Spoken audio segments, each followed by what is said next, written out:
جی السلام علیکم شاہ صاحب۔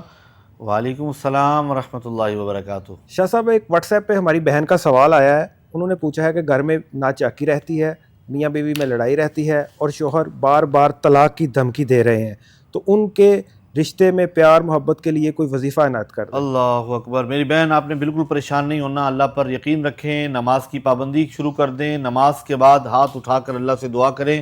اور ہم بھی آپ کے لیے دعا گو ہیں۔ یا بدوح اللہ تعالیٰ کا اسم گرامی ہے، تین بار اول و آخر درود شریف پڑھیں، درمیان میں 21 مرتبہ یہ اللہ تعالیٰ کا اسم گرامی پڑھیں، پانی پر پھونک ماریں، ایک گھونٹ خود پئیں، باقی ماندہ اپنے شوہر کو پلائیں، اور دن بھر یا قہارو پڑھ کے اپنے شوہر کی طرف پھونک ماریں، خاموش ہو جائیں، کچھ عرصے کے لیے بالکل خود کو کول ڈاؤن کر لیں، بحث چھوڑ دیں، انشاءاللہ میری بہن آپ کا گھر بچ جائے گا اللہ کے نام کی برکت سے۔ اور وہ دعا جو ہر نماز کے بعد آپ کریں گی، اور ہم جو آپ کے لیے دعا کر رہے ہیں اور دعا گو ہیں، اور ہمارے جو درویشی رنگ کے ناظرین آپ کے لیے دعا کریں گے، انشاءاللہ آپ کا گھر بچ جائے گا، پریشان نہیں ہونا آپ۔